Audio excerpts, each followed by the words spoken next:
Story 1. In 2005, someone launched a website with an image containing 1 million pixels available for sale at $1 each. The promise was that once all the pixels were sold, they would display the image and URL chosen by the buyer for all eternity. Today, 2 decades later, the website is still active, and the collage of images remains exactly as it was sold back then. A brilliant way to make $1 million with minimal investment. Story 2. I remember using ICQ and a recipe board or forum in the early Yahoo days. I don't recall what it was exactly, but I miss the early social media days before MySpace. Chat rooms were the best, and I made some incredible friends through them. Story 3. Play-Doh. Mid-1970s. Only went from college to college. Monochrome green screen. Text only. I was shown not allowed to touch. Saw an Altair 8800 about the same time. Story 4. Not very iconic. But mine was when our internet was first hooked up and my dad showed me National Geographic. But one of the better early internet memories was with my friends trying to seduce strangers on ICQ by pretending to be a woman. We were 8 or 9-year-old boys, laughing out loud. The one thing I remember was thinking that saying, "I have 5-pound boobies," would somehow coerce these men. Story 5. We used to have a computer classroom in elementary school. I was so terrified of touching the wrong buttons. Do they still have computer rooms in schools? Story 6. At some point around 1993, my physics teacher took the class to a lecture about the internet. The speaker was part of an online community, I think, and got an email mid-speech. It was nuts. Within 18 months, I had internet at home, knew how to make a website, and listened to George Lucas and the founder of what would become T-Mobile chat over lunch about internet via cell service. Amazing how fast it all happened. Story 7. A little website called Purple Place had 3 minigames I used to play repeatedly as a child. A cake decorating one, a matching one, and a character creation one. Story 8. Doing a search for sex, and only 5 links came up under Mozilla. That was the very first day we tried it at work, before information technology even knew about it. My mentor told me about it and said, "Let's try it. What do you want to look for?" What else would a young, new engineer look for? Back when Yahoo was the search engine of choice. It seems like that was around 1998. Those were the days when you could actually reach the end of the internet. Story 9. Using Delphi in 1993 to dial into the internet on my home-built 286 computer. I didn't have anyone's email address, so I emailed Billy Idol because he put his email address in his press release for his Cyberpunk album. Story 10.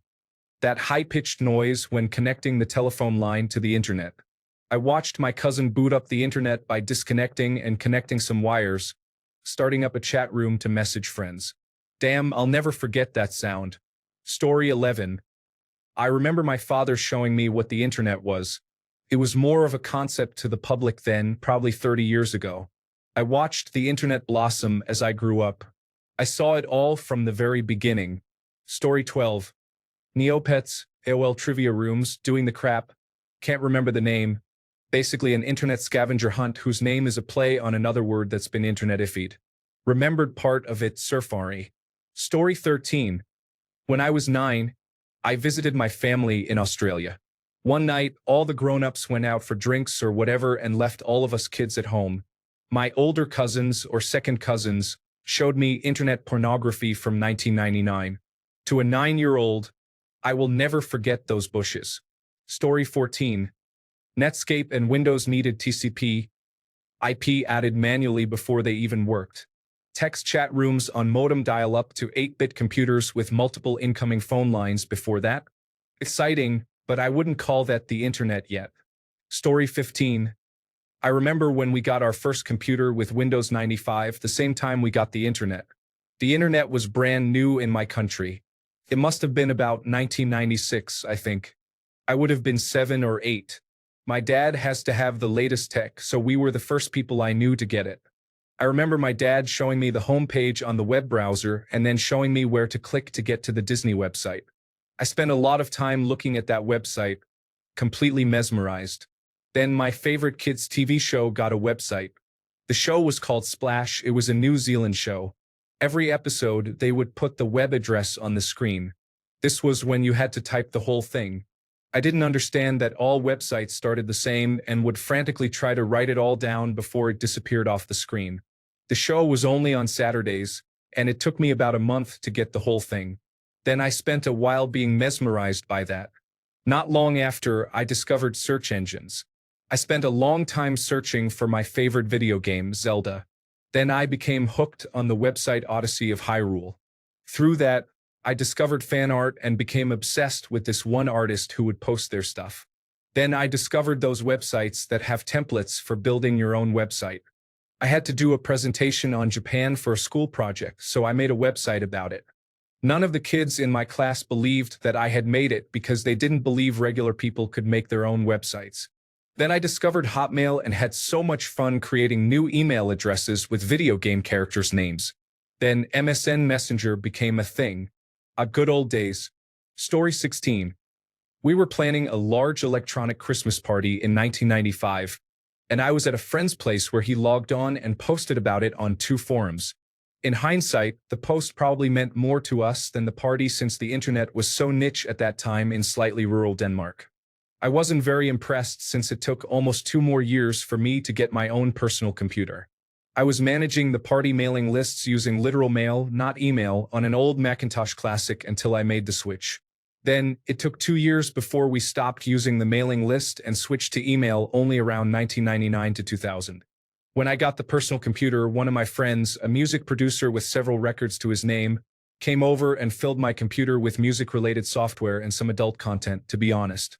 Story 17, Trumpet, Windsock, and Mosaic. I had been using the bulletin board systems and text-based bank services, so the concept of doing things online was nothing new.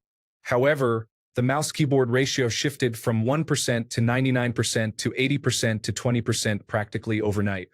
Story 18. Before the web was a thing, a high school classmate knew somebody with internet access through a university and got me Monty Python scripts, probably downloaded via Gopher. Story 19. Back when Kazaa was a thing, I downloaded what I thought was a pornography video I searched for. The file name was a lot different from what the video was. The video was a blonde girl crying and begging for 15 seconds before getting shot in the head. And the video ends as the head falls back. Story 20. Waiting patiently for the dial-up animation so that I can wait even longer for a simple web page to load. Amazon used to be a bookstore. Yahoo chat rooms, the excitement of creating a new email ID. Story 21. Looking through a list to find a site across the country that I connect to at 2,400 baud. There was a name which I have forgotten for the access points. Bulletin boards? Story 22. Earliest online gaming memory was playing Jazz Jackrabbit 2 and getting caught swearing in chat by my dad. Earliest general internet memory is a fan site for the classic Phantasy Star series. Mostly, I was just there for the artwork, fueling my youthful crush on Rika. Story 23. Forgetting to disconnect my connection to my local internet service provider that was 3 miles away and accidentally burning the 4 hours of internet connection I had purchased that month. I was 11 and it was $3 an hour. Story 24. Before I ever got close to getting online, I knew a kid who printed out dirty letters he saw on the internet. I thought he must be a hacker of some sort. This was around 1990. Story 25. Trying to connect online with AOL with dial-up. My brother and I were using InfoSeek to look for anime websites. My sister got on later to check out some chat rooms. Story 26. Shopping for clip art on Microsoft Word and downloading glittery graphics for a website in junior high school. Mostly spinning 3D text from a site called something like Bells and Whistles. Elf yourself video email.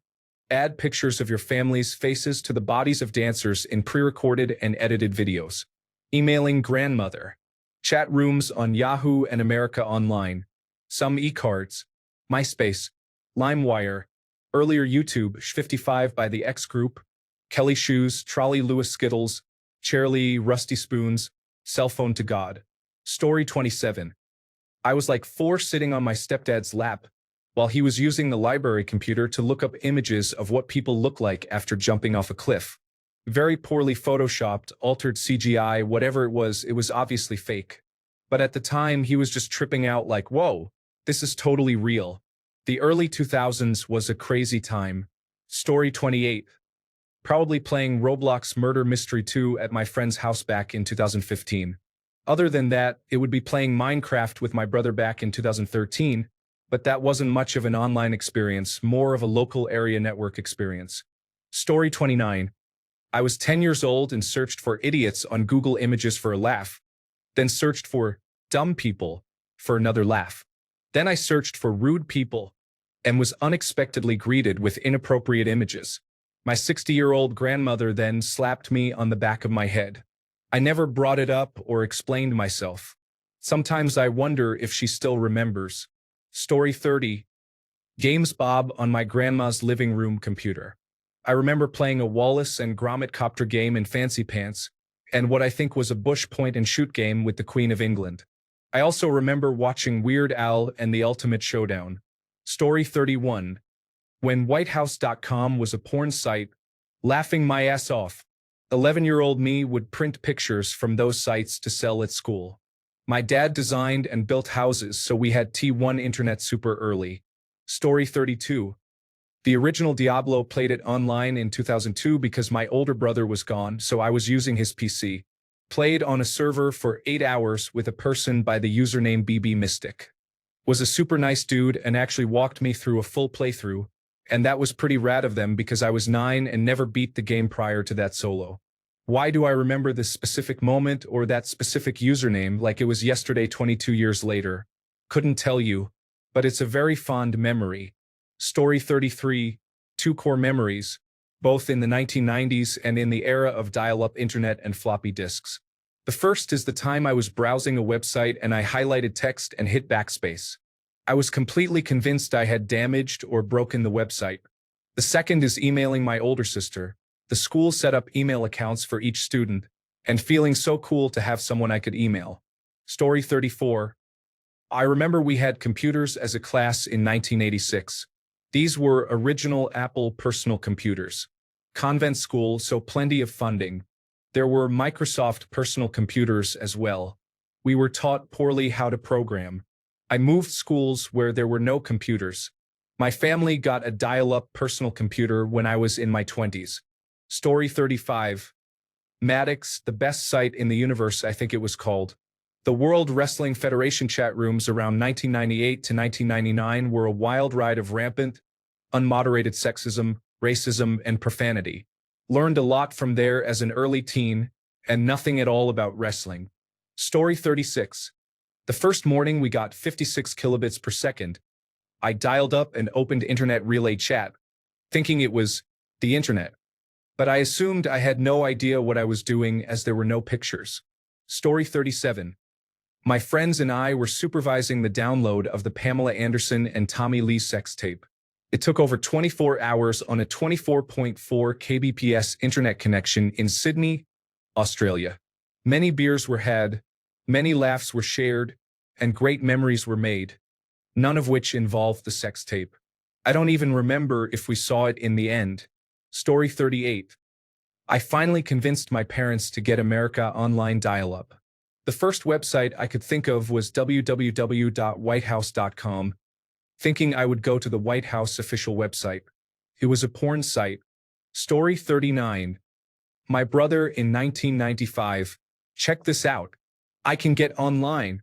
Beep beep bzzzzz blip bzzz zip zip zip tchzzz blip. Damn. I didn't get on.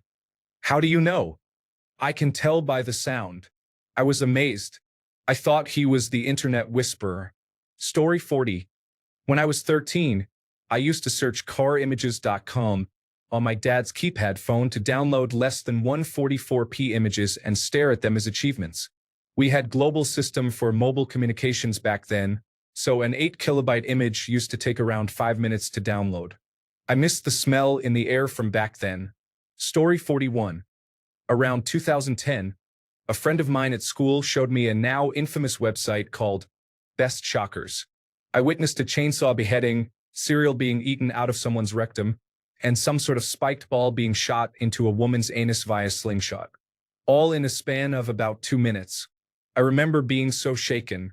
Story 42. Friv.com and Flash games were probably the first things I played online. It probably came out recently at the time. As you can tell, I am not that old, so yes, these were my first internet memories I can remember as of now. Story 43. Downloading the Matrix movie over a 56 kilobit per second dial-up connection. Took about 3 days only to find out that our computer couldn't handle the decoding, and it was a big stutter fest. Story 44. I had a low-power personal computer, a 386 model. I had a dial-up modem via the house landline. A friend emailed me some large, silly Star Trek video, and it clogged up my email inbox. I had to drop off my personal computer at the internet provider's office to get the email cleared. Story 45.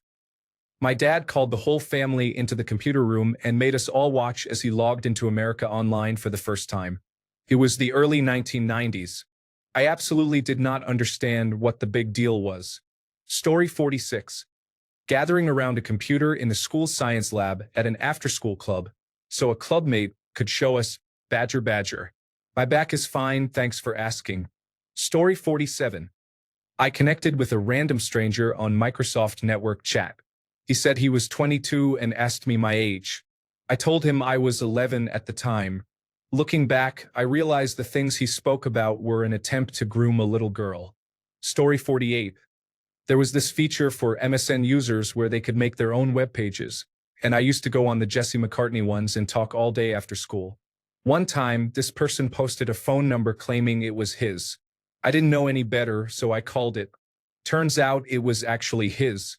He never picked up, but it would say, "The voicemail box for Jesse McCartney is full." And the Jesse McCartney was clearly his voice. I think he changed his number after that. Anyway, I think that's the reason why I became so gullible later in life.